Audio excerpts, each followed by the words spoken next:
go. I'll call to order the Subcommittee on Communications and Technology, and I apologize for the delay in getting started. We had some votes and a couple of member things I got to deal with, but we're here now. When we last convened to discuss FirstNet, my goal was to leave that hearing with a higher level of comfort with regard to FirstNet's progress and confidence in the way it was conducting its business. As we all recognize then and continue to acknowledge today, FirstNet has before it an undertaking which rivals the network deployments of our largest national carriers. In fact, given its mandate to build an interoperable wireless broadband service for all of our nation's first responders, its task will take to all corners of the United States. Now, early shortcomings in FirstNet's approach to consultation with states and other interested parties had resulted in considerable uncertainty and concern among stakeholders. Confused messaging, a perceived lack of transparency, and unanswered questions regarding FirstNet's vision for the network and even FirstNet vision for itself further complicated things. Questions like, how would FirstNet provide service? Would it build a network or partner with commercial carriers?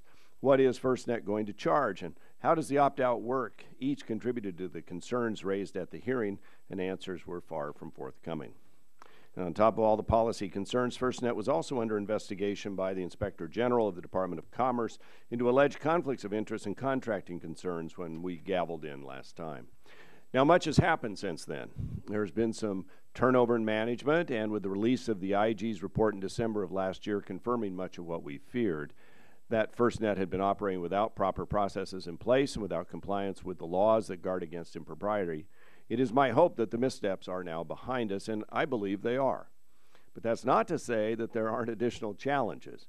On April 28th, the U.S. Government Accountability Office released a report on FirstNet's progress in establishing the network, concluding that while FirstNet has made progress carrying out its responsibilities, weaknesses in FirstNet's internal controls remain. For example, it remains unclear how FirstNet is internalizing the lessons learned from the early builder projects. Those are the 5 jurisdictions that are already deployed or deploying public safety broadband networks using FirstNet spectrum. And while the GAO report recommends fixes, it is GAO's succinct statement of what lies ahead that must inform our oversight. FirstNet faces a multitude of risks, significant challenges, and difficult decisions in meeting its statutory responsibilities, including how to become a self-funding entity. To give FirstNet credit, it has made progress. We witnessed FirstNet's information collections and consultation and outreach activities accelerate through 2014. The feedback gathered has informed discussions on deployment and brought productive debate among all stakeholders. Today's hearing reflects the subcommittee's commitment to continued and thorough oversight of FirstNet. We all share the goal of ensuring that our nation's first responders realize the promise of truly interoperable, state-of-the-art emergency communications networks envisioned by the law. With those early missteps behind us today, we look not only at the progress FirstNet has made, but also what new challenges lie ahead. Our goal being to leave with a higher level of comfort in FirstNet's progress and confidence in the way it's conducting its business. So I look forward to hearing from Mr. Kennedy, who can provide an update on FirstNet's progress, put some of the pieces together, and share with more specificity developments in FirstNet's considerations and visions for the public safety broadband network. I also would like to thank Mr. Davis for appearing a second time before the subcommittee to share his experience as a state chief information officer and his assessment what needs improvement and where FirstNet is headed. With that, I turn to the vice chair of the subcommittee, Mr. Latta, for any opening comments that you may have. Well, thank you very much, Mr. Chairman, and again, thanks for holding today's hearing, and again, thanks to our witnesses for being back with us today. Really appreciate it, especially Mr. Davis coming from Ohio. And, pardon me, public safety and emergency communications are critical to protecting the lives of Americans. That is why we must ensure that the implementation of FirstNet is very successful. A reliable nationwide network is essential for first responders to facilitate their communication needs and support their everyday missions. While I understand developing a nationwide interoperable public safety network is a significant undertaking, it is imperative that it's properly established to meet the needs of all Americans, especially our first responders. Furthermore, I'm eager to see the future developments as consultations are underway to better incorporate the state's input into planning and implementation of the broadband network. Mr. Chairman, I look forward to today's hearing, and again, thank our witness for appearing. Thank you for your comments and leadership. Turn now to the ranking member, my friend from California, Ms. Eshu, for 5 minutes. Thank you, Mr. Chairman. Good afternoon, everyone, and thank you to the witnesses for being here. It's been a year and a half since our subcommittee last held a FirstNet oversight hearing, and progress has been made. I think that we have a lot of questions, obviously, since we haven't been together for a year and a half to do the oversight that needs to be done. And we look forward to, I look forward to asking those questions, and I'm sure that my colleagues do as well.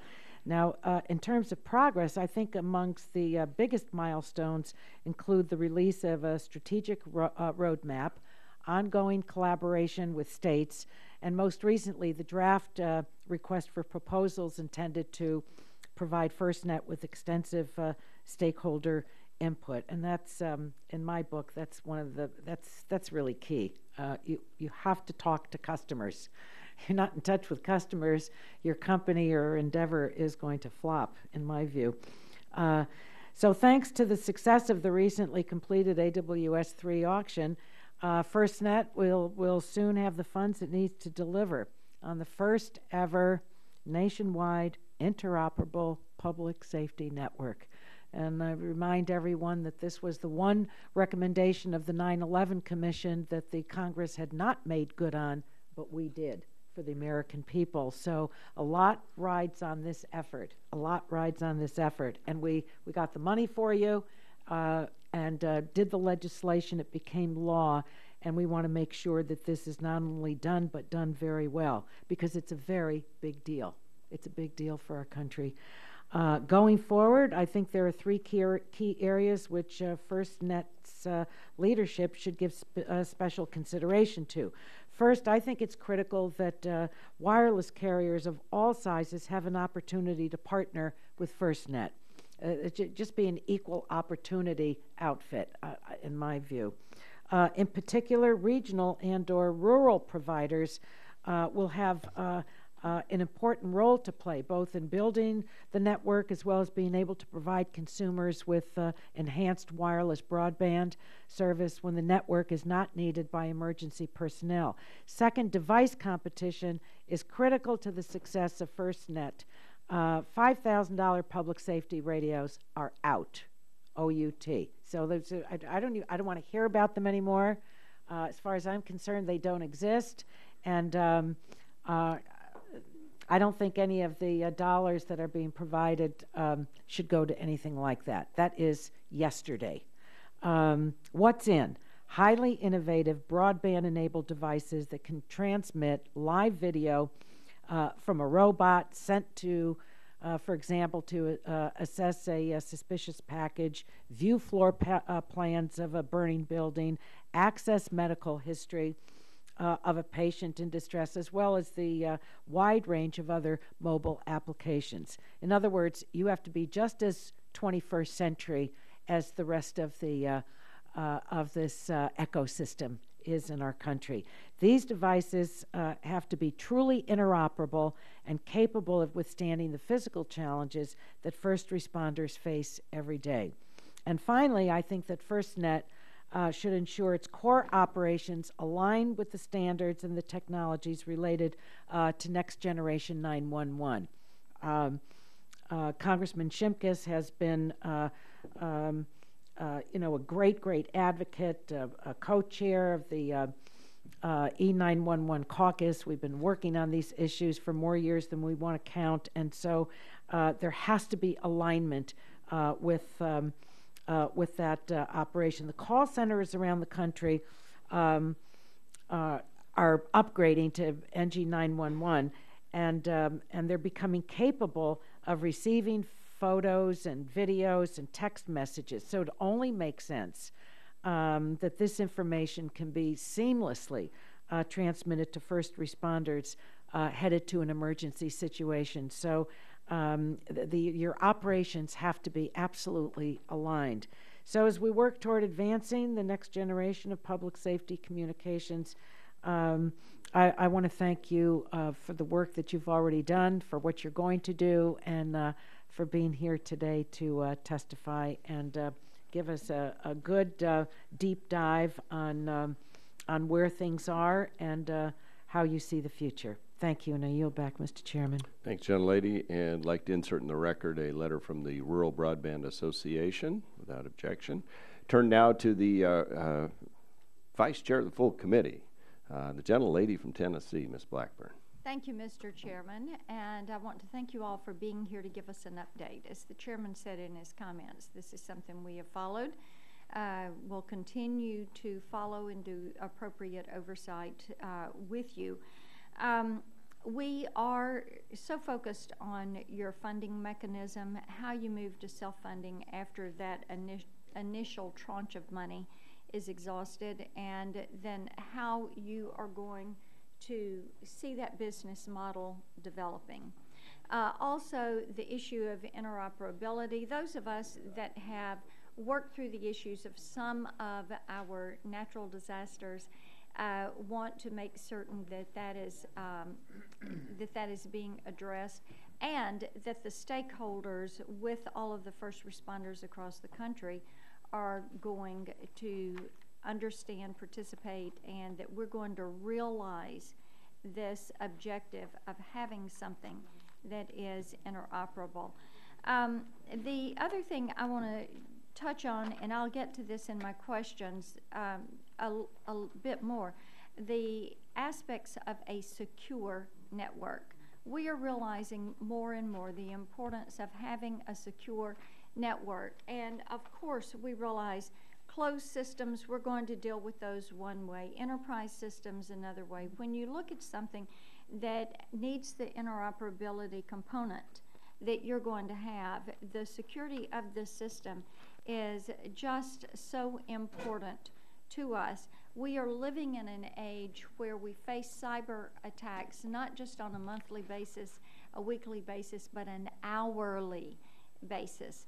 So please talk with us about this issue of security. It is a heightened concern for us as we move into the age of the Internet of Everything and look at 50 billion devices being attached by the time we get to the end of this decade. So that secure wireless network that is the goal, we want to be certain that indeed it is secure, and hear from you as much as you can divulge to us how you are achieving that. With that, I will yield the balance of my time to anyone who is seeking time. No takers? Time goes back No to takers. Mr. Chairman.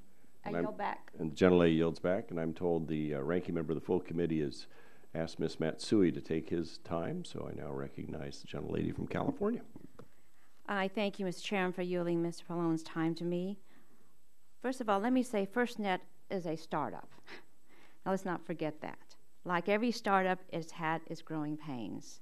For so long, there were questions on how FirstNet will be funded, but now we know that it will be fully funded and will be operational due to this subcommittee's diligent work on the AWS-3 record-setting spectrum auction. Last year, FirstNet laid out a roadmap, and I am pleased that they are hitting their milestones so far.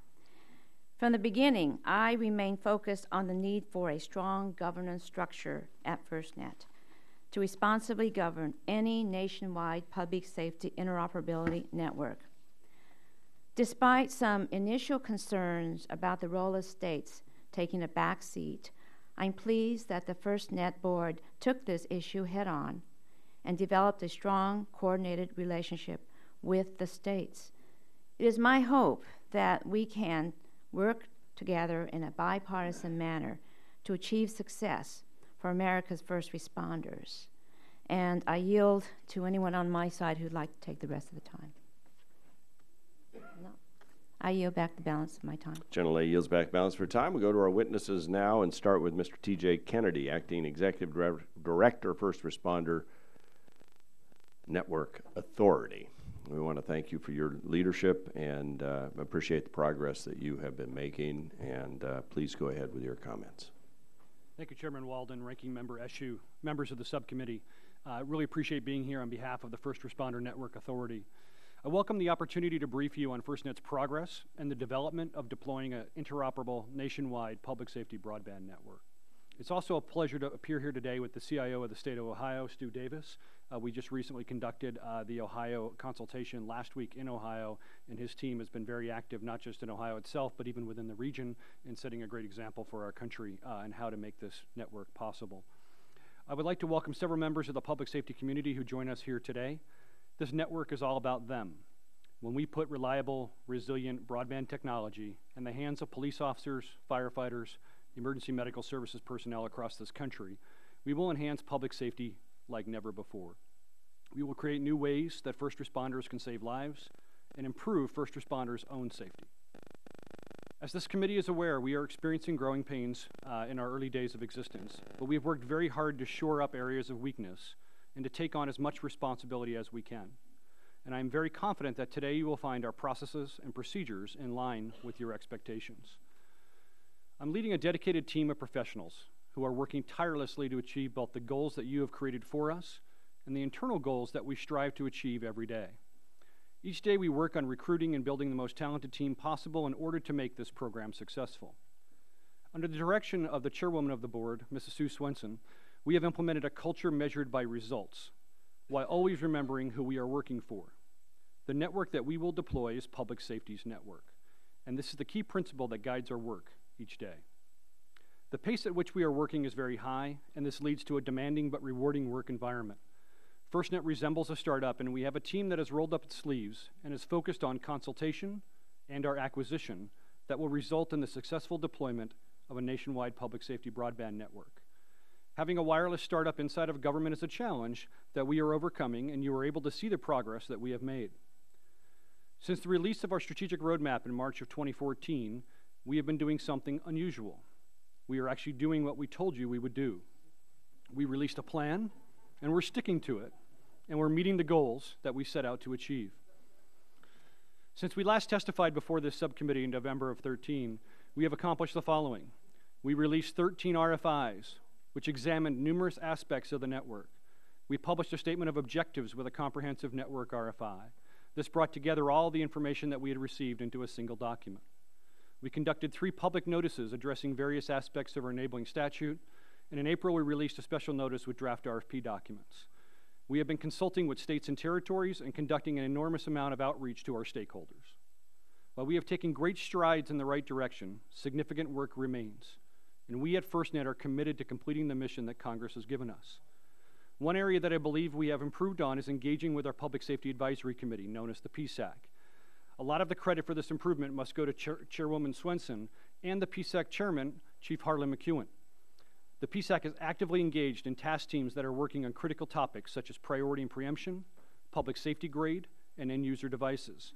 The 40 members of the PSAC are public safety's voice with FirstNet, and by leveraging it, we will ensure that we integrate public safety into the fabric of the network at every stage of planning and deployment.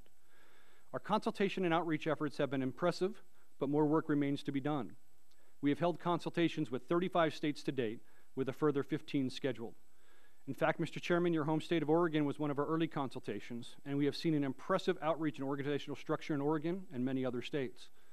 FirstNet is collaborating with states in public safety to conduct outreach and consultation, and are leveraging the state and local implementation grant program that has helped fund these important efforts throughout the country. As we work towards the end of the year and the planned release of the Comprehensive Network RFP, the consultation process continues to inform the composition of the RFP, and so it is very important that states are involved at every stage of development of the network. States have many avenues for consultation beyond our in-person meetings and regular conference calls. States can have significant consultation feedback through the responses to our public notices and our draft statement of objectives. I have directed the organization to focus on these very 2 topics in 2015, consultation and our acquisition of the network. These are our top priorities to meet the requirements of the Act. FirstNet currently has a number of draft RFP documents open for public comment, and we have been very encouraged by the feedback that we received up to this point from both industry, from public safety, and from states. Mr. Chairman, it is the mission, that of deploying a much-needed nationwide public safety broadband system that our first responders deserve, that has me excited to come to work every morning. This is not an easy task, but it is extremely rewarding to the hardworking team members of FirstNet, and we all understand the critical importance to our country of getting this right for public safety. Mr. Kennedy, thank you for your leadership and that of your teams and the progress that you're making and your forthright commitment to do what you told us you'd do. That's novel. We were just suggesting we'll bring you back more often. Now we'll go to Mr. Stu Davis. We got a few other agencies we can assign you to, too. State Chief Information Officer, Assistant Director, Ohio Department of Administrative Services. Mr. Davis, we're delighted to have you back before the subcommittee. Please go ahead. It's good to be here. Good afternoon, Chairman Walden, Ranking Member Issue, and members of the subcommittee. Thank you for the opportunity to testify on FirstNet and the National Public Safety Broadband Network. As State CIO, I also chair the Multi-Agency Radio Communication System, or MARCS, and Steering Committee, Ohio's land mobile radio system that supports voice and data communications for statewide public safety and emergency response. And I also chair Ohio's Next Generation 911 Steering Committee as well. I first testified before you in November 2013 and expressed concerns that the Ohio General Assembly had about FirstNet. It called for this subcommittee to continue these meetings, and we commend you for doing so. I also expressed concerns relative to some key components that are necessary for success. FirstNet has made significant progress in further defining and communicating the mitigation of these concerns. Regarding the state's relationship with FirstNet, it's important that FirstNet views this as a partnership. FirstNet has come a long way in this regard, and over the past year and a half, many states have had the opportunity to meet with representatives from FirstNet and discuss issues and concerns. FirstNet's message has been clear. They are listening, reacting to our concerns. Ohio's FirstNet consultation was held last week, and by all accounts was a positive interaction. From a planning and development perspective, states, including Ohio, have received planning grants to support stakeholder outreach, governance, and data collection activities in support of FirstNet. Ohio has been pursuing a regional or multi-state approach. The FEMA Region 5 states of Michigan, Minnesota, Indiana, Illinois, Wisconsin, and Ohio have long been partners in the pursuit of obtaining the best possible public safety communication networks for the region. Region 5 states meet often on FirstNet, and we have found the same issues emerge for all of us. Local control issues, leveraging existing systems, next generation 911 integration, and of course, business models. At our request, FirstNet participated in these meetings and provided additional communication and a consistency in their message regarding interactions with the state. Their outreach efforts are appreciated. Region 5 has taken steps to identify as assets that support emergency responder communication from tower to other technical infrastructure. Of course, there are necessary legal, financial, and jurisdictional considerations when leveraging public infrastructure. Due to the complexity of these considerations, recent FirstNet discussions have been around foregoing leveraging state assets, which is understandable. These considerations, multiplied by 50 states, will take an enormous amount of time and effort. However, leveraging MARCS towers in Ohio could greatly assist in achieving NPSBN coverage necessary. There are some continued concerns. The FirstNet business model is still somewhat undefined, and based on recent discussions at our state consultation, it will be defined by the successful bidder through the RFP process. A sustainable business model is critical to know and understand, and building the cost recovery and usage rates will be instrumental in the adoption of this effort. The FirstNet Chief Financial Officer recently discussed a potential user fee of $30 a month based on 4 to 13 million users. This sets an expected bar for fees and is close to what some current service providers are charging, but FirstNet should provide as good or better service at an equal or lower cost. As Vice Chairman Latta knows, we have MARCS users today that indicate that they cannot afford the $20 a month fee we charge. Additionally, further clarity around user community access and secondary use is required. Utilities are asking good questions and making a strong case regarding priority access and spectrum for the critical data systems they support. Their inclusion as partners on the NPSBN could also provide sustainability for that future business model. There continue to be concerns regarding coverage. Recent discussions have focused on the urban areas with a phased approach to address rural and remote areas. Currently, Ohio's MARCS service coverage is 97.5% of the state. We would expect at least the same from FirstNet in Ohio. I understand the reasons for this current focus, but I'm concerned in the long run the rural and remote areas of the state will be underrepresented. I will continue to press for a FirstNet coverage plan and schedule that clearly extends to these areas in Ohio. It's important to note that we are supportive of FirstNet and the nationwide public safety broadband network. Ohio is uniquely positioned to take advantage of the significant opportunity to coordinate and converge multiple efforts.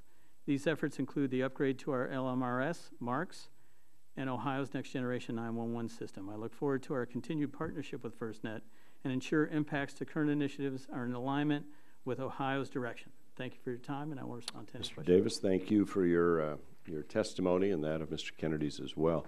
So, Mr. Kennedy, it appears there may be some conflicting information regarding the release of the final RFP, and I just would love to get some clarification. I understand FirstNet Chair Swenson estimated early 2016 when she testified before the Senate. Is that a pretty good estimate? Early 2016? It is. I mean, we're shooting for the end of this year, but early 2016 is a very accurate estimate. All right. You state in your testimony that FirstNet has received more than 670 questions to the draft RFP you just released, and the comment period doesn't close until July 27th. It sounds like a lot of stakeholders have a lot of questions. Given that level of inquiry, do you think you'll be able to hold on to the early 2016 release of the RFP? Currently, we're still holding on to that date, and we've been responding to the questions that have been coming in. We actually released the first responses last week, and we're going to continue to respond to the questions on an ongoing basis so that those questions can be acted upon by the teams and the states and the public safety stakeholders who have been submitting questions. One of the things that we've done with the draft RFP is we've asked for feedback. And so both the questions and the responses that we hope to get by July 27th, we're expecting a lot of interaction, not just from vendors and industry, but also from states. And so we're excited to see the feedback that we're getting. And I assume that's been a pretty helpful process. It has. All right. What do you see as, I was just reading through this document that we entered into record for the Rural Broadband Association and some of their concerns about special issues in the rural areas and being able to be a partner and maybe partnering, or conversely, if you end up commercializing some of the surplus spectrum, the effect that might have on the marketplace. Are those the sort of issues you're going to be addressing? We are, and we've asked for, in the draft RFP documents, ways to address not just the urban and suburban areas, but rural areas as we look at rollout. One of the things with the capacity on the network, certainly there will be more excess capacity in the more rural areas. Right. We've also been working with groups like the Rural Broadband Association and many others to go out and reach out to the rural carriers and rural telecom providers and make sure that they're getting involved. We've been encouraging them to respond to the draft RFP and respond with solutions. And whether that's individually or that's as teams or working together in regions or different parts of the country, we are absolutely encouraging them to participate. Because obviously, it just seems to me that the more you can minimize overbuild or prevent it altogether, the better, because you get to leverage the money that you have in the most effective way. So what are the next steps once the final RFP is released? Once the RFP is released, there will be certainly questions that come in on the final RFP. We'll respond to those. We expect proposals to be returned after that. There's an evaluation period of those different proposals and the ranking and rating that would normally happen with an evaluation. And then any kind of orals or other parts that could take part is the evaluation process. These do take some time. As you know, with large federal procurements, we expect that this will take a significant amount of 2016 to occur. But we want to move with as much urgency for public safety as we can because we know they need this network and we want to move into deployment. Our antenna always go up when we hear the IG is looking at an organization. I understand while they're done with their first audit, they're back looking at some of the federal issues. Can you elaborate a little bit about what they're looking at? Sure. The most recent request was to take a look at federal outreach. Nothing out of the ordinary. We've been working closely with any requests that come from either the IG or the Government Accountability Office, and we've been definitely following up with them. And we expect that this to be a normal routine cause of business as we go through deploying this network. And how soon before we'd see some form of deployment of the network after you get through the RFP and all? We would expect that once the RFP is awarded that we will move into that first phase of deployment. We currently have about 5 years of deployment that is in the plan the way the draft RFP is scripted today. So we're expecting about a 5-year build-out post-award of the contract for the initial build-out. All right. See if I had anything else. Yeah, in your testimony, you speak of a vision of developing a recapitalization model that will lead to the deployment of a fully self-sustaining network. Could you describe this model and what it means from the perspective of public safety users, states, and states that opt out of the network? Sure. The recapitalized model from an opt-in and an opt-out perspective is trying to make sure that the nationwide network, the core network itself, and the overall network will not be like a lot of past public safety projects where we invest a large amount of government grants and other funding into a system that cannot be maintained or upgraded into the future. As all of you know, you're currently using phones that are leveraging 3G technology, leveraging 4G and LTE, and we're going to be leveraging advanced LTE, 5G, 6G into the future. And so as we build this network, the goal is to make sure that we plan those costs and that recapitalization into the network costs, whether that's core fees related to an opt-out state or whether that's actual user fees and the covered leasing agreements related to opt-in states, and making sure that we have the ability to maintain and upgrade the network. All right, my time's expired. Thank you again for your testimony and the answers to my questions. Turn now to the gentlelady from California, Ms. Eshu. Thank you, Mr. Chairman. Before I begin my questions, I would just like to acknowledge the uniformed first responders that are in the audience with us here today. We salute you, we thank you for your service, and I will never forget how you were really the backbone of the effort moving the legislation through. So thank you for being here and for everything that you do for our whole country. Thank you. Mr. Kennedy, circling back to the GAO, what prompted the review? Is this something that is You mean the IG review? Yeah. We're not aware of anything in particular that prompted the review itself. We believe it's a routine course of business. It's routine. This was the next area that they wanted to audit, which was federal outreach. Good. Okay. Well, we'll have to avail ourselves to the report and become familiar with it. We've had enormous struggles with interoperability in the radio space. And I want to make sure that the same thing doesn't happen again between FirstNet and NG911.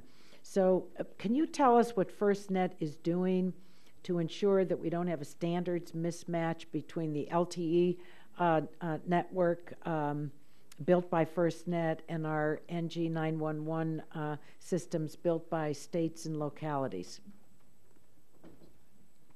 Our statute clearly calls out and requires us to promote integration of the network. It does. Safety answering points. Yes, the law does. And we have absolutely built that into our draft RFP documents. We've leveraged it in our outreach, and we've worked very closely with the 911 community. Good. Today in the audience, some of the team from APCO is here.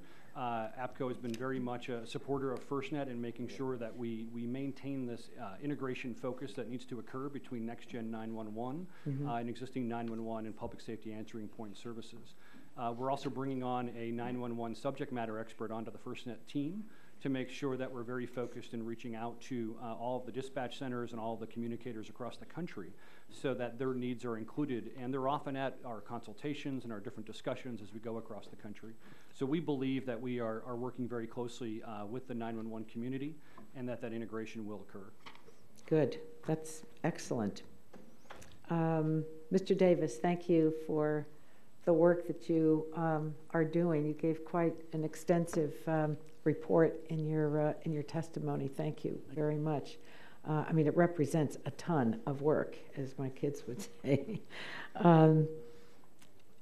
How, in your view, do you think the whole issue of interoperability between FirstNet, the states, the NG911 systems is working? I think it's too early to tell from a state perspective. Right now, we're working through the technical requirements on how we would do that from a state perspective. Historically, that has come from local government, and we're trying to put guidance out to local government to make sure that they're following standards and the approach that we would take. I'm excited to hear you have a 911 expert on your team, because I'm sure we'll be reaching out and trying to leverage the technology and the standards that you guys will be implementing. Beyond what you just shared, do you think that the atmospherics have become, I don't know what other word to use. I mean, there were tensions in the beginning, and on the part of some, a reluctance to to be a part of this effort. Can you tell us anything about how that has improved? In your view, do you think that it has?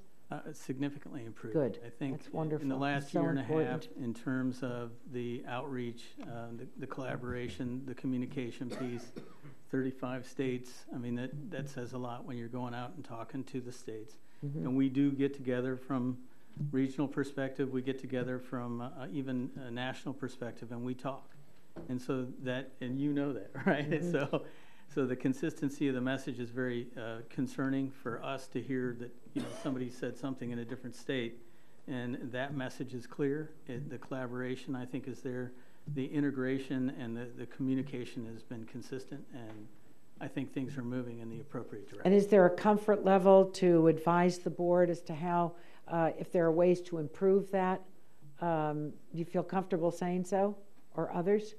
I think there's always room for more communication and more transparency. I think it'll be interesting to see the responses that come back from the RFI and the sharing of the information and the comments that come back from that. I think that will be a significant assistance and help.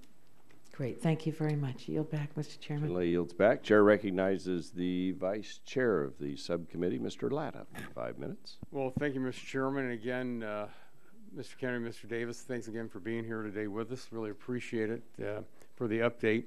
And Mr. Davis, I could ask you, I noted in your testimony that you advocate a regional approach to planning and development, capitalizing in part on the partnership between the states in FEMA regions and the history of that kind of collective work with regard to the land mobile radio communications. Would you be able to expand on that for us, please?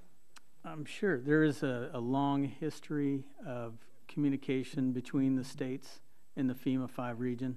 They all have land mobile radio systems that we share and share alike. And lessons that were learned in Minnesota are things that we, you know, don't have to break our teeth on, if you will, in another state, in Ohio, for the example. So that communication came out, and it was really more about making sure that we could be heard through the process.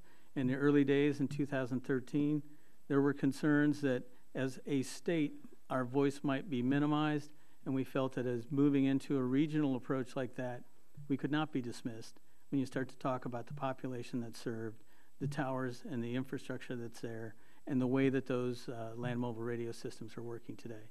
So there's been very, very strong communication between all of those coordinators in those states.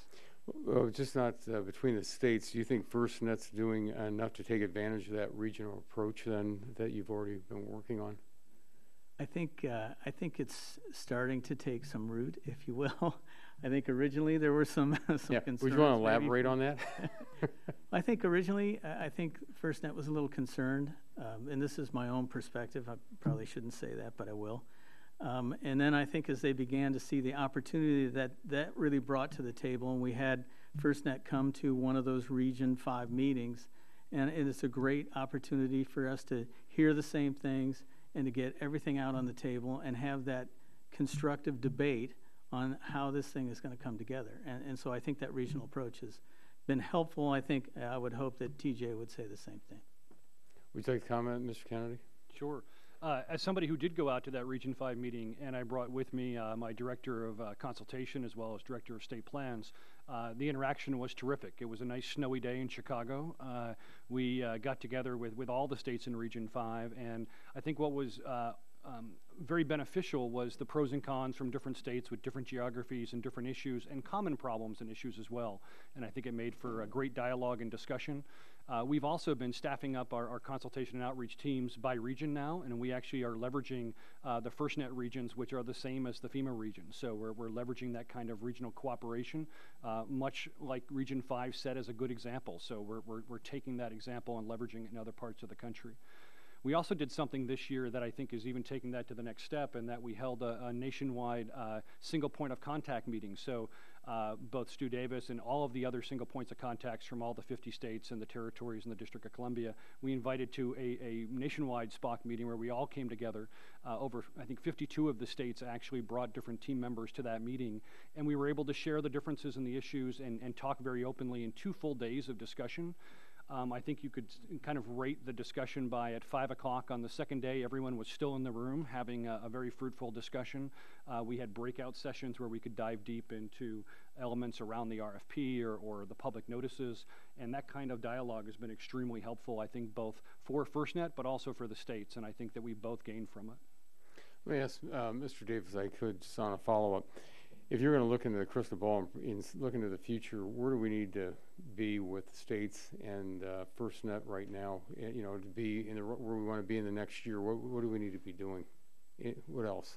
Well, I think right now, I think with all the planning that's going on from each individual state and that coalescing of all that information across at least the FEMA 5 regions, I think that's really on us to sort of get some of that together and make sure that we're getting it to FirstNet. I think that the next steps are really the schedule and how this thing comes out and how it gets rolled out at some point in time. Because, again, like I said, I'm concerned about the rural and remote areas of the state and to make sure that we have the appropriate coverages. I certainly understand the logic behind the approach that they're taking, but some of this can be done in parallel, and we just need to make sure we're doing it. If I could just touch real briefly, and my time is about up, because especially when you're talking about the rural parts of the state, because, you know, when I look at my district, you know, in northwest, west central Ohio, I go from urban, suburban to very, very, very rural areas. And especially when I'm out talking to my first responders out in the rural areas, there's always that question about coverage. And when you've talked to folks in, you know, the rural parts of Ohio, I don't care if it's in the northwest or the southwest or northeast or southwest, what are they telling you right now? Well, they're all interested to know what kind of coverage they're going to have. Right. And do they think that they will get that coverage? I think that they do assume that is. I think the original message that was coming out of FirstNet in the very early days was consistent coverage across the entire country. And, you know, obviously our fervent hope is that actually happens. But the question is the timing for those rural and remote areas is going to be critical because, and that goes back to the business model as well, because how much are you willing to spend for what you're going to get from that out of the gate? Well, thank you very much, Mr. Chairman. My time's expired, and I yield back. Gentleman yields back. Chair recognizes the ranking member of the full committee, Mr. Pallone, for 5 minutes. Thank you, Mr. Chairman. I wanted to ask Mr. Kennedy first about JerseyNet, and then I wanted to ask a question about tribal land, so I'm trying to get this all in. Nearly 3 years ago, Hurricane Sandy devastated New Jersey. The natural disaster was compounded by communication failures across the state, and that is why I've been such a supporter of making New Jersey one of FirstNet's early builder projects. I know that early on, however, critics pointed to the struggles Governor Christie had getting this project off the ground as an example of why FirstNet couldn't work, and I believe that we have been able to turn this project around since then. I had hoped to ask one of the architects of the success in New Jersey about how he did it, because I thought his experience would help make other jurisdictions successful, but unfortunately the governor prevented him from being here today, so I have to ask you, Mr. Kennedy. What do you think of the progress JerseyNet has made, and can you elaborate on the lessons that FirstNet hopes to learn from New Jersey's early deployment of its public safety broadband network? New Jersey and JerseyNet are currently deploying and testing their first sites this week, so the program is making terrific progress. And Fred Scalera and the team in New Jersey are very eager to get this project completed by September of this year. They are on track to do that. They've been working very closely with the FirstNet team as well and sharing lessons learned as they move forward. The project is helping drive a strong ecosystem of lessons learned across devices, looking at early devices and ways to leverage the network, and also looking at ways to use deployables so that in events like Hurricane Sandy in the future, those deployables could be moved into an area that has been affected by a natural disaster or other event and actually really leverage both capacity and coverage needs that may change due to those kinds of planned and unplanned events that occur. So I do believe that the JerseyNet system is a great platform for FirstNet to learn from. I do think the team is on track to complete the project by September of this year, and that we will be getting lessons of an operational flavor as early as fall of this year, and really look forward to that. All right, FirstNet was created to be part of NTIA, which is part of the Department of Commerce. It seems to me, though, that you might be able to deploy the network faster if FirstNet was spun out of the agency. So do you think FirstNet has reached the point where it can stand on its own as an independent corporation? And if we're not there yet, what needs to happen first? I think FirstNet has grown a lot from the early days. I believe that when we started, we relied very heavily on NTIA and the Department of Commerce for a lot of key functions. As we've been able to build up our staff, we've been able to take on some of those key corporate and governance functions of the organization. We've moved things like finance entirely into the FirstNet organization, and now we're looking at key elements like human resources and procurement and how that can be taken on by FirstNet in the future. So I do believe that we're maturing, and I do think that that kind of responsibility and accountability for FirstNet is something that we're growing into very much so. Okay. I want to ask you about tribal lands. I try to bring up American Indian issues when I can. Nowhere is our nation's digital divide more apparent than on tribal lands. The lack of communications on tribal lands has not just had an economic impact, it's also led to real difficulties with public safety communications. And I think one of the overlooked virtues is its potential importance to improve deployment of broadband infrastructure to tribal lands. So how is FirstNet coordinating with tribal public safety entities, and how will FirstNet address areas like tribal lands which may have very little existing communications infrastructure? FirstNet understands the special importance of reaching out to the tribal communities, and many of which have an acute need for broadband deployment. We have a tribal outreach lead that is full-time on FirstNet and does nothing but interact on a regular basis with the public safety community on different tribal lands, as well as the telecommunications and different elements of communications on the tribal lands and what they can do to help as FirstNet deploys. We've actually created a tribal working group on the Public Safety Advisory Committee. I personally have spent time meeting with them all day, talking about the issues that are different in tribal communities that need to be supported by FirstNet as we develop the network and deploy the network. I see a lot of desire for FirstNet to succeed with supporting tribal public safety. They've been very eager to work with us and help us understand their needs and desires. And I do think that our recent consultations in states like New Mexico just recently last week, and we're looking at specific tribal needs as we go through state-by-state consultations, really is a great opportunity for us to make sure that we get it right. All right. Thanks a lot. Thank you, Mr. Chairman. Gentleman yields back. Chair recognizes the other gentleman from New Jersey, Mr. Lance, for 5 minutes. Thank you, Mr. Chairman, and good afternoon to the panel. New Jersey's project is notable for its use of deployable long-term evolution communications technology for its first responder network called JerseyNet. This mobile network system can be incorporated on towable trailers, SUVs, vans, and other platforms to be deployed quickly in emergency situations or natural disasters like Hurricane Sandy, or to places where communications are limited or non-existent. It's my understanding that rural areas, which comprise about 90% of the country in geography, are particularly vulnerable since there is no built-out fixed infrastructure. In this regard, and I go to you, Mr. Kennedy, could you provide guidance on how you plan to incorporate deployables into your build-out plans? We have been looking at deployables not just for rural deployments where it may not be cost effective to have terrestrial elements. We want to have as much terrestrial in rural areas as well, but also from the capacity and the reconstitution of a network. There are special events that occur, large gatherings, Super Bowls, large sporting events, other things that will require an additional capacity in certain areas where deployables can be effectively leveraged. All Super Bowls should be in New Jersey, Mr. Kennedy. Absolutely. It's on the record. The temperature of Super Bowls in New Jersey and that time of year can be a little cold at some times. No. To throw that out. The need for reconstituting a network after a natural disaster, though, is an excellent opportunity for deployables, where we can have deployables that are moved out of the way of a particular disaster if we have warning, and can move them back in to make sure that public safety can communicate immediately after a major event.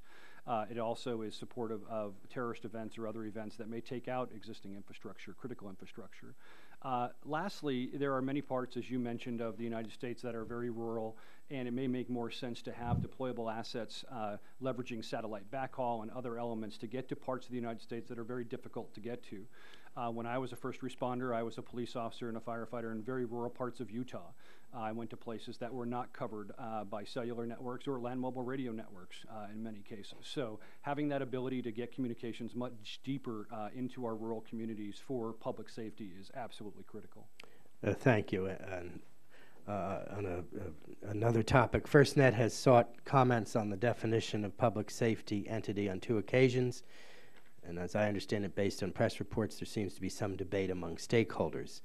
Mr. Kennedy, could you describe this debate and the implications of the definition of that term for FirstNet's deployment? We've actually had a terrific, I think, conversation with both public safety, the states, and industry on the definition of public safety entity. It was in both our first public notice and our follow-up third public notice. We saw overwhelming support from the states. Many states, including Ohio, mentioned the elements related to leveraging a broad user base to support the network that public safety needs to have access to, but most importantly, that user base is somebody that needs to be contacted by the incident commander during big incidents. And if we look at emergencies that occur, everyone understands that police, fire, and emergency medical services are a part of our everyday public safety response. But also there are others, whether it is a utility worker, or whether it's to access some key transportation support on a major accident scene on an interstate highway. You may have other users that are in contact with public safety every day, supporting public safety operations, and most importantly, needing to be prioritized by an incident commander to be spoken to during those large emergencies when networks get congested.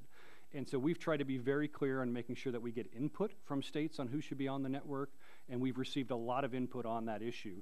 We have not issued our final recommendation for the outer guardrails of that public safety entity definition, but I think with the tremendous amount of input that we've received, it's helped us build a broad definition that will cover what needs to occur and also be prudent in acting with the act. In the press, there has been some discussion as to the difference between 6 million to 13 million users estimates.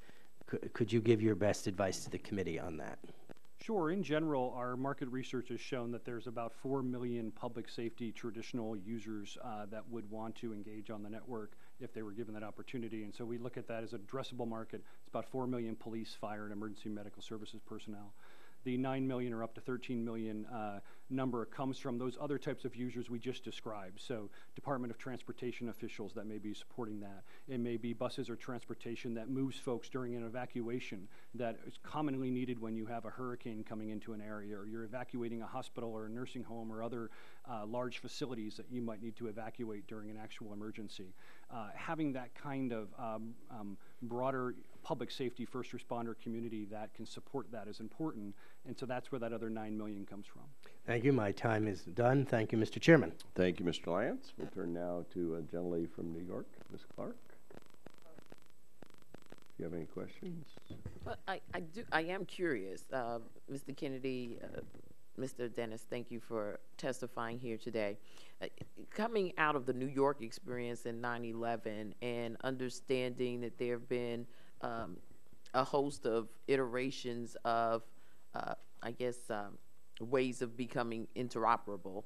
I want to know whether we are looking at how we maximize on the infrastructures that are already in existence, whether FirstNet will be an underlay of those systems, or are we talking about essentially putting those systems aside and deploying FirstNet as the main vein, if you will, of communications, not only in the New York region, but I guess across the nation.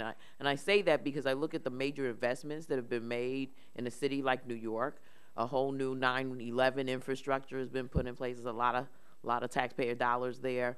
Is there a way that you have looked at the assets of various regions around the nation and looked at what could be amenable to the new deployment from a broadband perspective, or whether you see those being phased out basically over time so that this becomes sort of the primary tool for communication and coordination. So to your 911 public safety answering point question specifically, I absolutely believe that the integration both with the existing public safety answering points and those that are upgrading to next-gen 911 is a key part of what we're doing, and that integration will leverage those investments that have already been made. When it comes to using voice capability with land mobile radio and using voice, video, and data related to LTE and broadband technology, I believe they're complementary. And I believe that the land mobile radio systems that agencies have today should be continue to be maintained, and those systems are very valuable to public safety. It's what I've used in my career. It's a very valuable tool to public safety.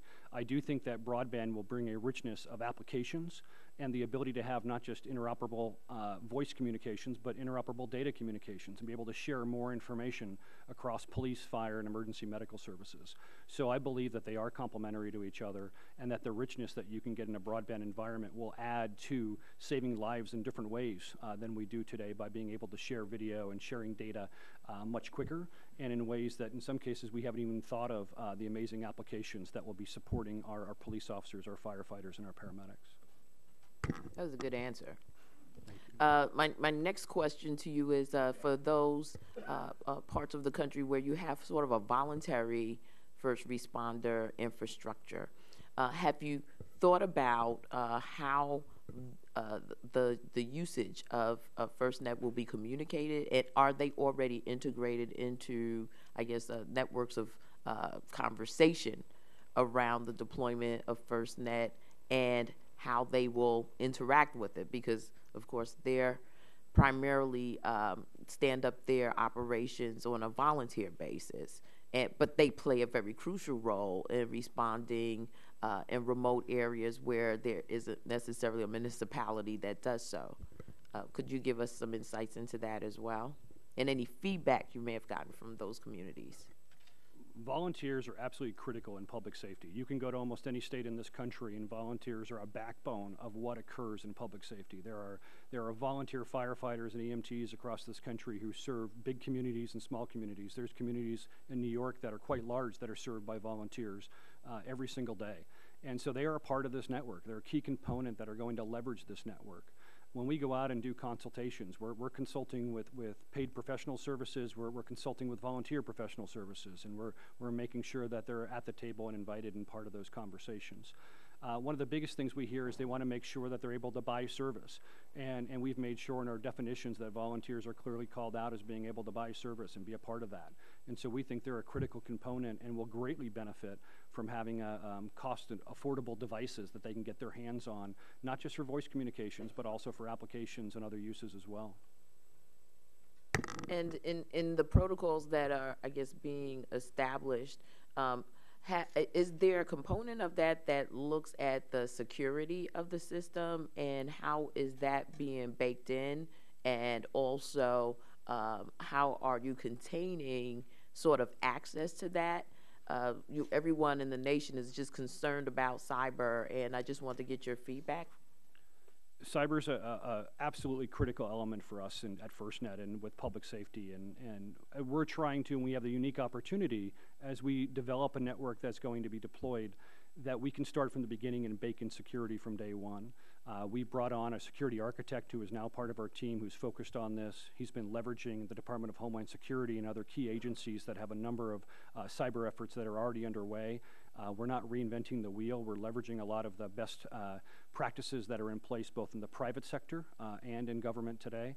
But we want to make sure that the unique environment of a number of networks that have typically been stovepiped or separate, that when you bring them together, it is going to be absolutely critical that when we have all these different agencies that are leveraging this network, that not just cybersecurity, but also identity and access management will be a critical component of what we do.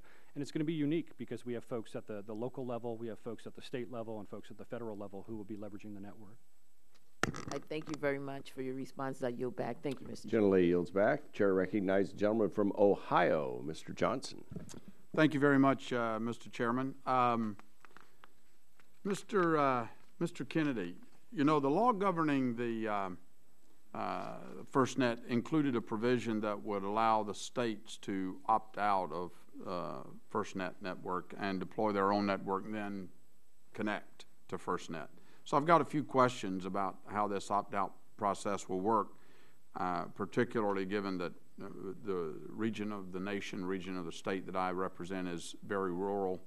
So I have some questions. Given the projected release of the FirstNet request for proposal at the end of 2015 or the beginning of 2016, what is the likely timeline for governors to make their decisions as to whether their states will opt out or in to FirstNet? The anticipated timeline would be late in 2016 to early in 2017 timeframe when they would be presented with a state plan. It is at the presentation of a state plan when a state governor then would have the opportunity to opt into the network or to take on that responsibility for themselves to deploy the radio access network in their state. Okay, all right. Will the governors have all of the data points, such as specific costs per user, available to them in time for them to make an informed decision to opt in or opt out? And what are your plans to communicate the kind of information that the governors will need to make that decision? Our plan is to do a very detailed RFP process that will produce the kinds of information that outlay the costs and the expected offsetting revenues that can support the network, and to drive all that information in addition to things such as coverage objectives into a state plan. It is that state plan that is that document that provides the information that will give them the ability to make that as an informed decision. And as part of the consultation efforts that are now started and ongoing, we expect ongoing conversations over the next 18 months on exactly these topics, and to discuss them and to share information in a two-way dialogue, so that when that state plan gets to the desk of a governor, it should not be the first time that they're hearing about it. Many folks, just like Mr. Davis here as a CIO, have been very actively involved for exactly this reason, in addition to wanting to see the importance of this network. But they have a job to inform their governors. They have a job to make sure that they're watching this closely and they're participating. One of the things that I've seen is the more that folks are participating, the more informed they are, and the more that we can share and have that kind of informed dialogue, and I think that is absolutely critical. Having CIOs, state public safety commissioners, and also local police, fire, and EMS leadership, in addition to the governors themselves, learning and getting involved with FirstNet is one of the best ways to understand that key decision to opt into the FirstNet deployment of the network, or to take on that responsibility to deploy it themselves in the state for the radio access network. Well, let's say a state opts out. Are there revenues, and if so, what type of revenues might be available to them to help support their end of the network? This is a complex topic in that there are revenues that could come from spectrum management lease agreements, both to FirstNet, but also for supporting that kind of deployment. But one of the things that we have explored in our second notice is exactly how this mechanism will work, and we're still digesting the comments that we've recently received on that, so there's more to come on that in the future. Okay, great. Mr. Davis, you state that FirstNet has made significant progress in communicating with you on concerns that are being raised. So as we get closer and closer to the end game here, to the expected final RFP, do you have any specific recommendations on how we can improve this communicating process? Actually, the executive director, Kennedy, has been pretty transparent. I think the more transparent they are, the more that we have that conversation that's going on, so that there isn't surprises in the end. And even if we know it may not be perfect, it's still better to know early, so that maybe we can assist in that process. But I think right now, everything seems to be rolling along fairly well. The proof will be in the pudding as we get all of our planning documents together. There's been a lot of communication in Ohio with all different levels of first responders, the volunteer firemen, everybody. We have those meetings on a regional basis just within Ohio to communicate what's coming and what they should be expecting, and what information we need from them so that we can be able to articulate that up. In 10 seconds, let me ask you one final question. So who are the current users of the Ohio land mobile radio system? And once deployed, do you envision the public safety broadband network in Ohio to have a similar user base? And if so, why or why not?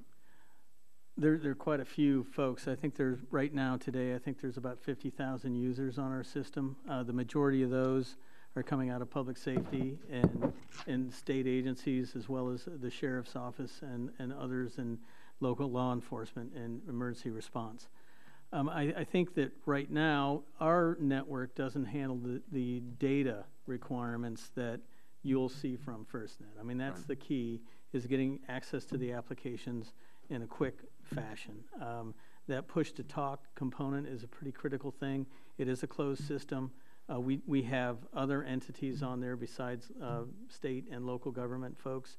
I think the federal government has some process in there. Well, I think we have 3 towable towers that we pull into when there's emergency situations. But for the most part, that's focused on really that push-to-talk communication piece, and nothing is more important than somebody outside by himself being able to press a button and get a response. Okay, thank you. Mr. Chairman, I yield back. The gentleman yields back. The chair recognizes the gentleman from Missouri for 5 minutes. Oh, I'm sorry, Mr. Doyle. Sorry, I'm getting ahead of myself. Thanks, Mr. Chairman, and thank you to the witnesses for your testimony today. Mr. Davis and Mr. Kennedy, I've heard some concerns from some of the public safety community in Pennsylvania about who will qualify to use FirstNet and who will make the final decisions about eligibility.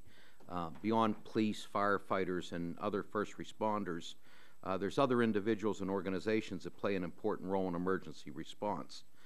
Shouldn't states ultimately decide who has both permanent and temporary access to the first responder broadband network? For instance, if a building's on fire and police or firefighters, they might find it very valuable to be able to communicate with the building security or those in charge with managing the evacuation. Shouldn't the incident commander in these cases be able to make the final decision about who has access to the network?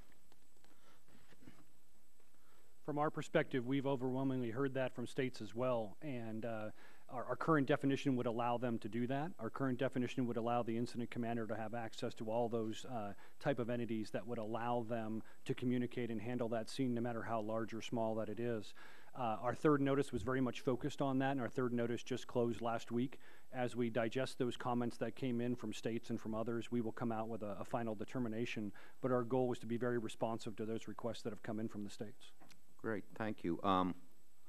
Mr. Kennedy, first responders in Pittsburgh and many other cities across the country use the T-band for communications.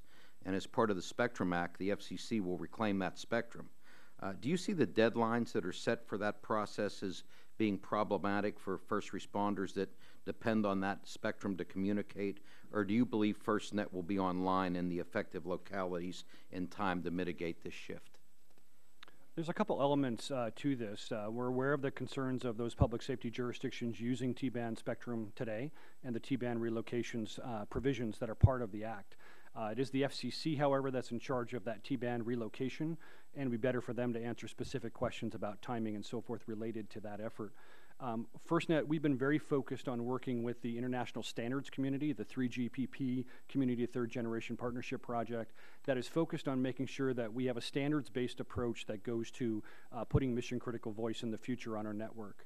At deployment of the network, we are looking at having non-mission critical voice, or what you would look at as cellular type communications or over-the-top communications on broadband, and plan to offer that as part of the initial deployment.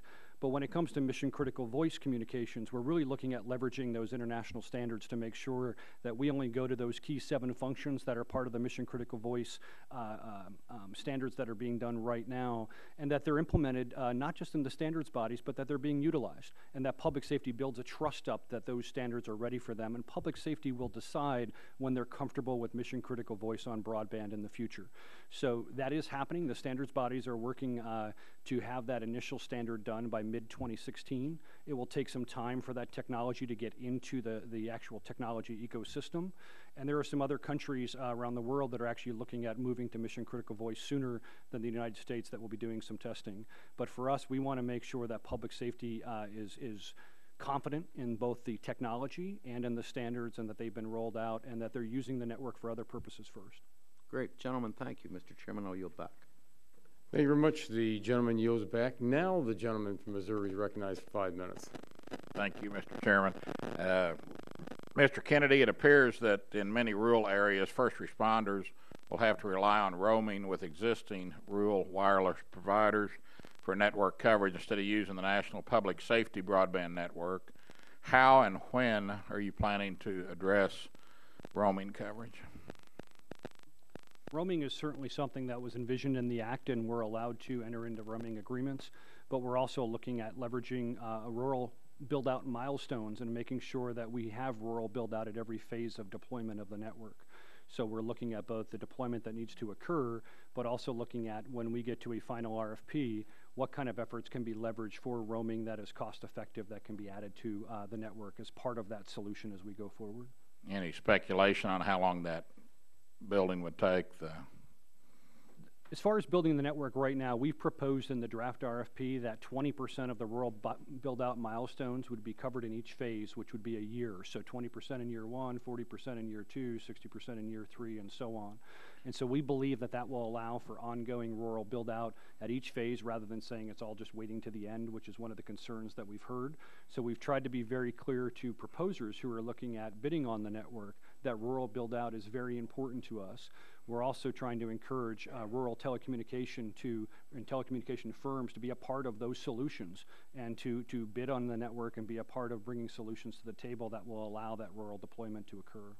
Okay. FirstNet's partners are allowed to use the excess capacity on the FirstNet network to offer wireless services to commercial subscribers. How will FirstNet ensure its partners do not compete against existing commercial networks, particularly in the high-cost rural areas where the population density often will not sustain more than one network to begin with? One of the things in the Act is it requires us to look at the economic desirability of anyone proposing to bid on the network and look at the different approaches to both, leveraging different types of infrastructure, rural telecommunications infrastructure, existing government infrastructure, commercial infrastructure. And so we're going to look at what's most cost effective to deploy the network and also to have sustainability on the network. As part of those offers, they actually have to bring to the table what kinds of revenues would they bring to the table to offset the costs of public safety in both deploying, maintaining, and operating the network. And so it's important for us to look at the greater good of public safety and how they will be served by those covered leasing agreements or those agreements by potential partners or offers to leverage the network, whether that's in rural areas or in urban areas. That's my next question. In terms of location, where will the service first most likely be available? Urban areas or urban and rural, or what can we expect? It's urban and rural. And so just like I mentioned earlier, we want to have those rural build-out milestones at each phase. So certainly urban areas will get built out.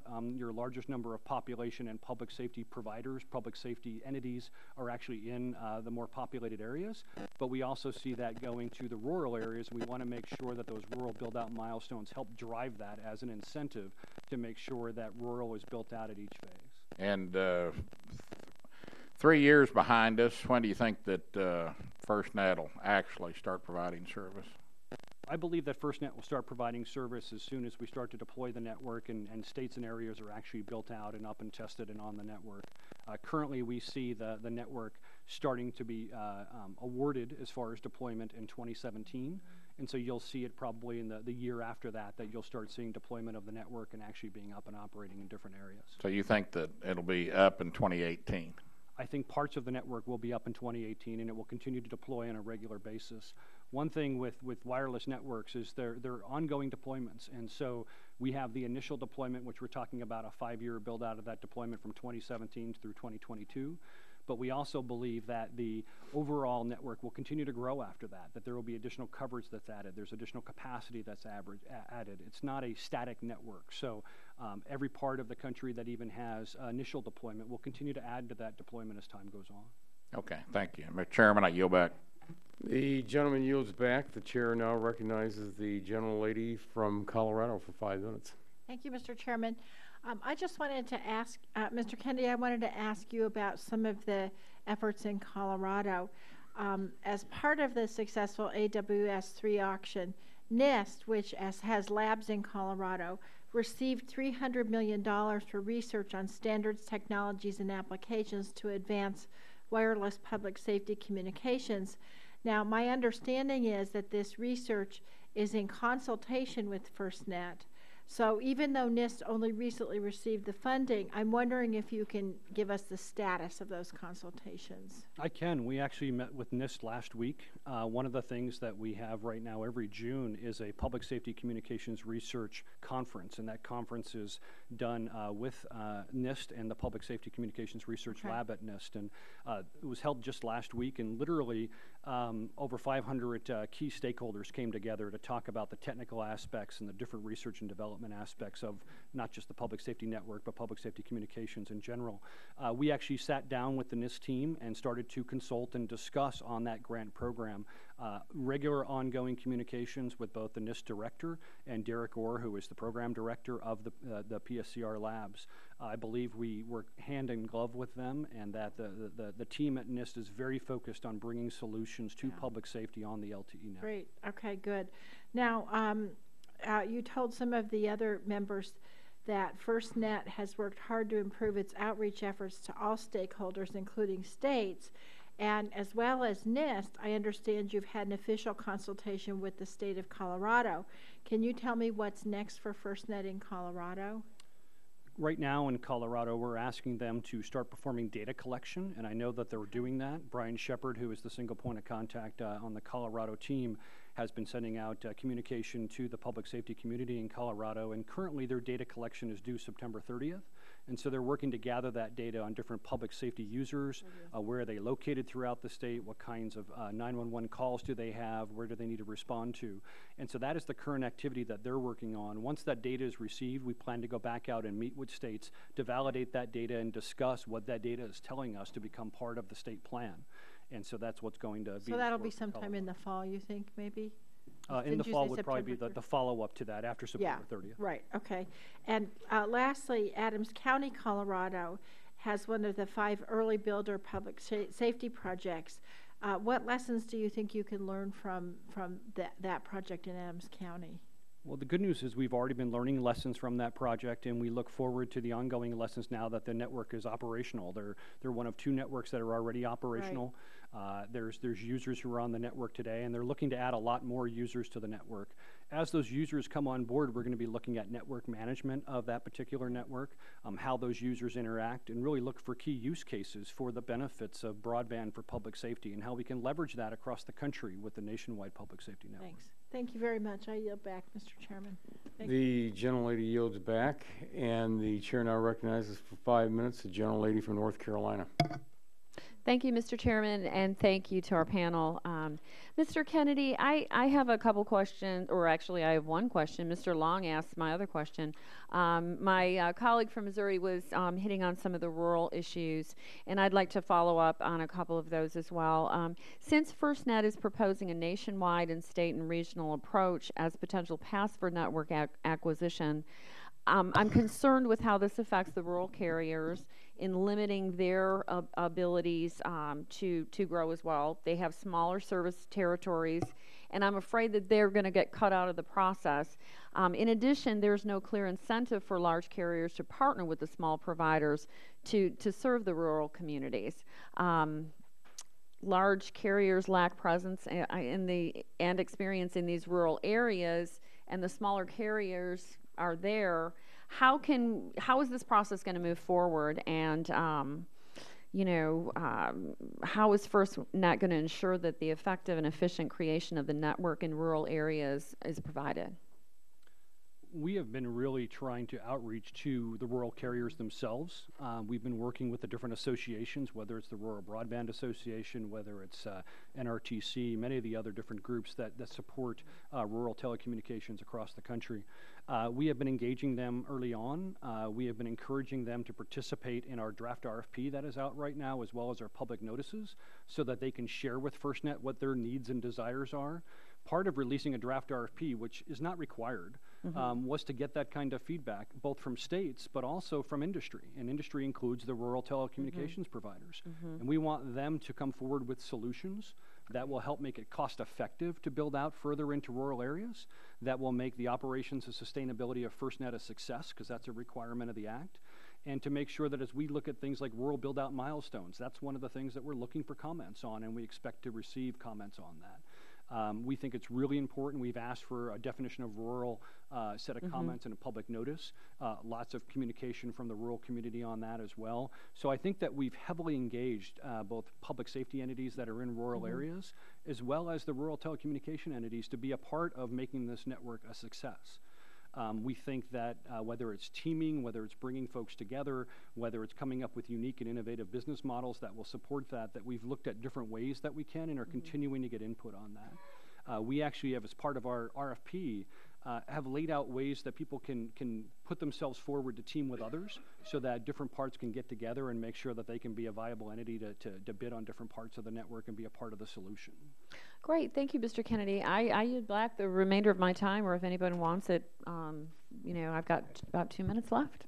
The gentlelady yields back. The chair now recognizes the gentleman from New Mexico for 5 minutes. Mr. Chairman, thank you so very much, and to Mr. Davis, Mr. Kennedy, thank you both for being here. Mr. Kennedy, as you know, before the establishment of FirstNet, my home state of New Mexico was the recipient of a BTOP grant to support the development of a public safety wireless system. And it's my understanding that FirstNet and New Mexico have reached a spectrum licensing agreement in this space. Can you give us an idea if this is indeed going to be completed by September 30th?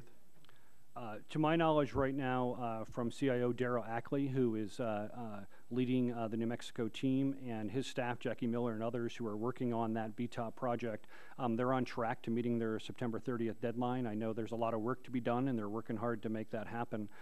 We know that they've been collaborating to get those sites on board, and they've also had a significant part of that project that was already deployed for microwave backhaul and other elements that are the backbone of that system.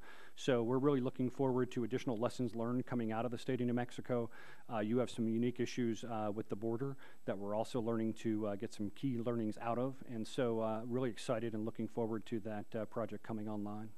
Well, since you went there, Mr. Kennedy, I'll jump right to that question that I had for you. Is New Mexico is one of the many states that has a complexity of jurisdictions with local, state, federal government, as you named, and namely being a border state with a border and customs as well. Has the dynamic presented any unique challenges that you've seen or that you anticipated? I think there's two things. One, certainly challenges related to spectrum on the border. Mexico is looking at different ways to deploy broadband for their government needs, including public safety, than the United States as far as their band plan. There's been some very positive announcements on the northern border that Canada is actually matched up with our same exact spectrum that we're utilizing for the FirstNet network for their public safety first responders. So we're in much better shape there as far as dealing with those issues. So that's an issue that's ongoing when you get on the border. I will say that there has been collaboration and cooperation on sites near the border with the federal government and federal law enforcement agencies that work on the border with the state of New Mexico. And I think working through some of that key early engagement and discussions has been very positive, both for those federal law enforcement agencies and for the state of New Mexico. And the lessons learned from that engagement hopefully can be applied to other parts of the border in New Mexico as well as other parts of the southern border in the country. So that kind of relationship building and discussions and working through the details to get sites online, I think will be very beneficial to this project.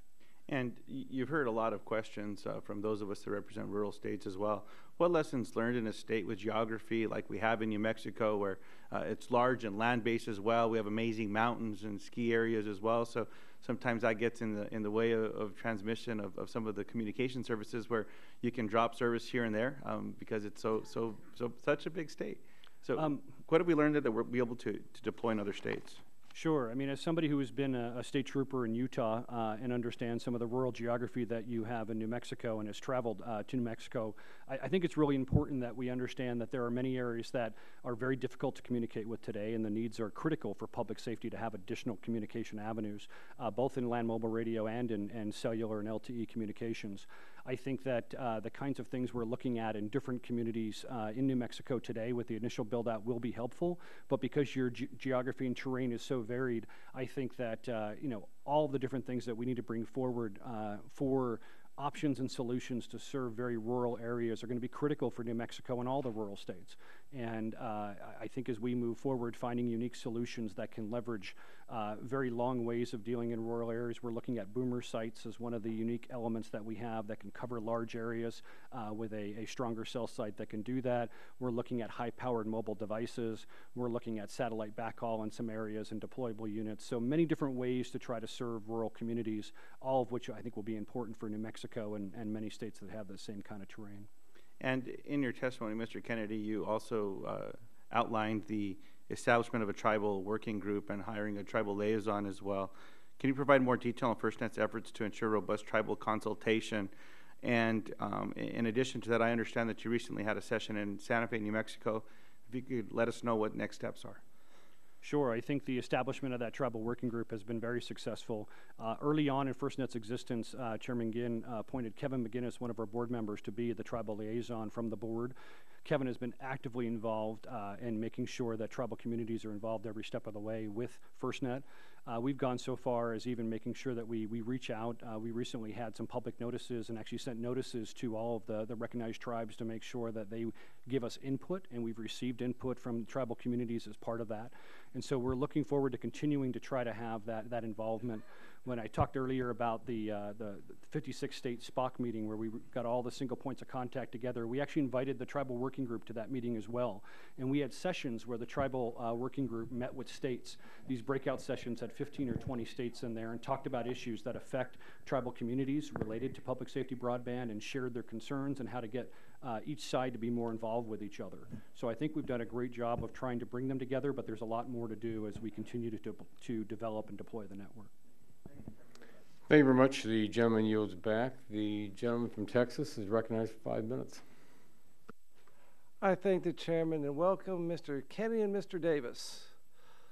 One of the early builder projects is in the eastern end of my district, Harris County, Texas.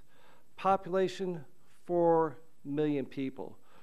The third most populous county in America, #1 in Texas. The last 2 weeks back home have been pretty rough. We had a 100-year flood on Memorial Day with homes being lost, businesses being lost. Tragically, a few lives are lost, including one woman in my district. And now Tropical Storm Bill has rolled ashore a little bit south of Harris County. Made landfall about 150 miles south, meaning the worst side of the hurricane, northeast quadrant, is hitting my hometown directly. We're managing, but we can always use more weapons in this battle. Bill came ashore between Palacios, Texas, a population of 4,661, and Port O'Connor, Texas, booming with 1,253. Those two towns can respond like Harris County, Houston can to a crisis. And that's why I'm so excited about what FirstNet promises. But FirstNet starts with these early builder programs, like in Harris County. So my question is, Mr. Kennedy, the recently released GAO report recommended that FirstNet develop a plan to better evaluate the early builder projects and capitalize on the experience gleaned from them. What is the status of those recommendations, sir? So first of all, we've put together that evaluation plan to incorporate those lessons learned. We've received many lessons learned from each of these projects, including Harris County. We most recently even had the Harris County team up to our Reston headquarters here in Northern Virginia, meeting with both our technical team and our RFP team and sharing those lessons that they've learned so far to make sure that they're incorporated both into our acquisition and into our overall plans and procedures and development of the network. Mayor Parker, who is the mayor of Houston, is on our board. Our board is made up of an amazing group of talented individuals, both from the wireless and telecommunications industry, also from state and local government, and from public safety, police, fire, emergency medical services, and sheriff's departments. That board, including Mayor Parker, are giving us advice on the deployment of this network and how critical this is. And we know she's been quite busy, as well as all the officials in Texas that have been dealing with your recent flooding and the ongoing issues that are affecting you there. We think that is a absolutely perfect reason why we need to deploy this network and move very quickly and with focus to have consultation so that we can take in these lessons learned, to work through the acquisition as the Act requires us to, so that we can deploy this network as quickly as possible for public safety. Have there been real surprises, something that came out of nowhere? Whoa, what happened here? I mean, any big surprises or things marched along, challenges, gotten through them, over them, anything we should be concerned about, some challenges that came out of nowhere? Like, I mean, real world example, right now back home, we have real big problems. FirstNet could be a big part to solving those problems. And so, any idea if we had some big problems that you might want to help out us here in Congress, or are you guys doing all right now? As far as big problems, I don't think there's necessarily been unforeseen major issues, but there have been things that we were worried about that have come true. So as a good example, the intricacies in working through memorandums of agreement and understanding to get sites and access to sites that are government sites to help build the network. Very time consuming, can be political at times, and take a lot of time and effort to put some of those in place. And so that's just one example of more than 60 lessons learned that we have from these early builder projects so far. We continue to incorporate those in our development. I think the time that it takes to consult and work through acquisition takes time, but we're working through that as quickly as we can. As you build FirstNet through early builders, are there any insights to use actual real-world situations like what we had in Harris County, Texas the past month as a real-world example, how this thing can save some lives, get this thing up and running? Any efforts to try to include real-world examples in your going forward with the early builders program and then FirstNet? There are. We've asked for actual use cases and lessons learned that are real-world use cases that are coming out of these projects. Many of them are not live and on the air yet today. Harris County and AdCom are two that are, but they have a small number of users in some cases that are on the network today. And as they continue to add users, I suspect we'll have more life-saving examples that we can bring forward. These projects were funded through the Broadband Technology Opportunities Program pre-FirstNet, but because they're leveraging the FirstNet spectrum, it's something that we're going to be able to get those kind of use cases and be able to share them with public safety across the country. And that's important because most of these homes that were lost and lives lost were lost in small towns, suburban towns, but small police force, not capable like the big Houston police force or my police force in Sugar Land, Texas, where I live. And so please, get going. We need this. I yield back. The gentleman yields back. The chair now recognizes the gentleman from New York for 5 minutes. Thank you, Mr. Chairman. Excuse me. In a prior life, I was the county executive of Erie County, the largest upstate county in New York, 44 cities, towns, and villages, and 100 separate volunteer fire companies. I went through 7-8 years ago the whole issue of low band, 400 megahertz, 800 megahertz. I was the one that killed the 800 megahertz plan in New York State. When they came to our county where it had to work as the largest upstate county, in my talking to the volunteer fire folks, first of all, we knew it probably wouldn't work, and secondly, we had no money to implement it anyway. So I pulled the county out. That cratered the whole thing across New York State. So talk to me as though I'm this local volunteer fire guy. I just went from low band to 400 megahertz, and it works. It works really, really well. I knew 800 megahertz was a disaster. Now, tell me what my life's going to look like 5 years from now. Do I have to throw all my radios away? Am I going to go to 700 megahertz? Am I going to go to a 4G LTE? Who's going to buy me my equipment? Our emergency services, Central Police, I was county exec when Flight 3407 went down. I've had floods. I had blizzards. It was critical that we all talk to each other. Rural areas, some of our areas, believe it or not, do not today have cell coverage. So tell me what my life's going to look like. Made it really simple. I'm the volunteer fire chief. What's my life going to look like 5 years from now? Tell me what it's going to be. When we've been out talking to a lot of volunteer firefighters and EMS personnel, most of them carry a personal smartphone today or a cell phone today, if they have coverage. To your point, there are still some areas without coverage, but let's assume they're in an area that has coverage. No, I don't know. Mine in particular doesn't. Okay. So as part of That's my excuse when someone reaches me. I tell them I'm out in Wyoming County and, sorry, I just lost coverage. And they go, oh, I understand. And really, or talk to me as both ways. But so all right. If you're in a rural county, we want you to participate in the New York State consultation process. We want you to be a part of that consultation process, get your needs on the table for the New York State plan.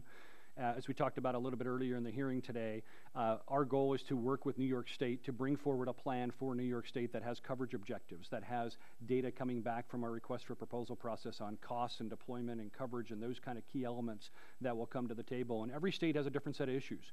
We heard from New Mexico and border issues. You have border issues in New York State as well, but different issues on the northern border and the southern border. So we want all those to be captured as part of that plan. And then coming forward to them is they will have the opportunity to buy service if it meets their needs. So for the average volunteer fire chief in your communities, if we provide the coverage at the cost that they are willing to pay for, they can do that. And if we don't, then we have not met their needs. You know, excuse me, here's the big issue. There's separate budgets, in some cases no budgets. As I said, we have 100 separate volunteer fire companies. We have 44 separate cities, towns, and villages. This is one county. You know, this all sounds good, but, you know, the tail wags the dog. I've got this small community. Who's going to buy me my new stuff? I have no budget for anything, and yet I can tell you as county executive, I needed every one of them to be listening to the same channel. I needed every one of them to be able to respond, which is why we went 400 megahertz, across the board, no ifs, ands, or buts. The county paid for the equipment. We took them off a low band, killed the 800. It works perfectly. So now it's like, are we turning this all upside down? And if I've got to start over, one thing I can assure you, New York State doesn't exactly talk to the localities. They may talk to New York City. They don't talk to the other localities. That's what happened on the 800 megahertz, which was a debacle. I mean, should I be worried if I'm a county executive, if I'm commissioner of Central Police Services, if I'm the commissioner of Emergency Services? I just kind of see, in a perfect world, this is great, but boy, we don't live in a perfect world. I think you should look at it as an opportunity that FirstNet will have to provide the kinds of services at a cost that can be afforded in those rural counties, and that we can expand coverage that will give them coverage that they don't have today, and try to meet those needs that they would want to partake in the service. We will be judged on whether or not we provide that kind of service and meet their needs. One of the things I think that is very important, and you mentioned this, is we will be building an operable system that will be interoperable between all those different agencies from the very beginning. Doesn't matter at what level they are, doesn't matter if it's police, fire, emergency medical services, emergency management, transportation, and that will be the opportunity will be to partake in a system that has those abilities. I've got 4 seconds, but what do you envision? I'm not talking about just the beginning. Are we going to be there in 5 years? Is it 10 years? Is it 20 years? What? I think right now we're planning a 5-year deployment that will start when the RFP is awarded in early 2017. Deployment's different than now. It's working. It's just like 400 megahertz. Don't even think about it. Take out my radio. Everyone's listening. You have two different types of systems, land mobile radio and LTE. They're not exactly the same. And so it's not necessarily a replace. It's maintain the existing radio networks that you have now and leverage broadband as it comes forward. As public safety builds trust in that network, they will leverage and utilize. It's part of the key. So my time's expired. Thank you, Mr. Chairman. Thank you very much. The gentleman's time has expired. The chair now recognizes 5 minutes. The gentleman from Illinois. Thank you, and thanks for staying. Usually I can get done earlier, but it's kind of good that I was kind of last, because I was going to follow up on a little bit of what my colleague from New York mentioned and some other concerns. Thanks for being here. Testimony's been great. Mr. Davis, thank you, because you give me a little more comfort having someone more local through the state, because you know the basic debate the last couple of years was to make sure our first line responders had a dedicated system by which we could communicate, and then bring on hopefully new technologies and devices with how the world changes so quick. Mr. Kennedy, you've been very articulate, and I think that's been helpful. But I always get concerned when we use the terms government business model, independent corporation. I'm not sure I've seen the federal government be able to operate that without challenges. So I don't want to be the fly in the ointment, but it really follows up on some of Mr. Collins' comments too, because it's not just he's trying to get a picture of where we're going to be, but he also said, you know, for the local devices, we've got obviously the radio communications, but of course we're talking about broadband and the issue of how do you eventually get to hardened commercial devices, which I don't know we talked much about. He did mention who's going to pay for this. And so when we have a network with $7 billion in capital to deploy and be able to match the coverage, capacity, apps, and functionality of the commercial network, the commercial networks spend about $20 billion or more a year in upgrades. How are we going to do this? If you only have 7, and the commercial side spends 20 yearly to keep up to date, aren't you a little concerned? This is a complex funding mechanism to make this work, but I do believe Congress has come up with a very unique model that is doable. We have 3 major funding sources: the $7 billion in construction funding that you discussed, leveraging the excess capacity on the 700 megahertz spectrum that is part of the network, which is absolutely critical. One of the elements in the act is called covered leasing agreements, which allows us to lease that excess capacity to be able to leverage that funding both in deployment and maintenance and operations of the network. And that'll be leased to other users? As part of the RFP process, that's allowed to be leased to commercial users who can go ahead and then resale that network to consumers, which we're not allowed to do as part of the network. That resale or that covered leasing agreement, the way it works in there, is a much larger portion of the funding than the $7 billion portion. Those 2 elements, along with fees, user fees for the most part, core network fees, those are the 3 elements that will come together to make this a successful network. Also, we're going to have to provide a network to public safety that meets their needs. We're going to have to meet the key objectives of public safety for reliability, for resilience, and providing devices, both commercial devices and hardened devices that will meet their needs. One of the things we've seen in the commercial networks today is that they have a larger variety of devices that can meet the needs for both voice, video, and data. And we believe that rich ecosystem on a nationwide scale with millions of users that can come forward and create devices that are cost effective, we'll be able to bring down those prices that the ranking member mentioned earlier to very affordable prices for devices, both for vehicles and for individuals. Can you give me some comfort that in 10 years we don't have we'll have maybe a somewhat vibrant LTE system and the rest of the world has moved on? I think very similar to my earlier comments that we're planning on building a recapitalized network that can be upgraded and maintained into the future. Part of the reason we've been so focused on the 3GPP standards and sticking with international commercial standards for building this network is that we will continue to upgrade and maintain the network for those new standards as we move to 5G and 6G in the future. Well, we want you to be successful. We wish you good luck, and we look forward to following this, Mr. Chairman, and I yield back. Thank you very much. The gentleman yields back, and I believe we have exhausted all of our members here to ask you all questions, but I know I want to thank you for your time today. I want to also from Chairman Walden and also the ranking member, the gentlelady from California, for your time. Your answers today was very, very informative. And judging from the folks that were in the audience today, that you had to fight for a seat. So, but I really want to thank you for your time, your effort for being here. Mr. Davis, thanks very much for coming in from Ohio on pretty short notice. Mr. Kennedy, again, thank you for your testimony today. And if there's no further business to come before the committee, we stand adjourned.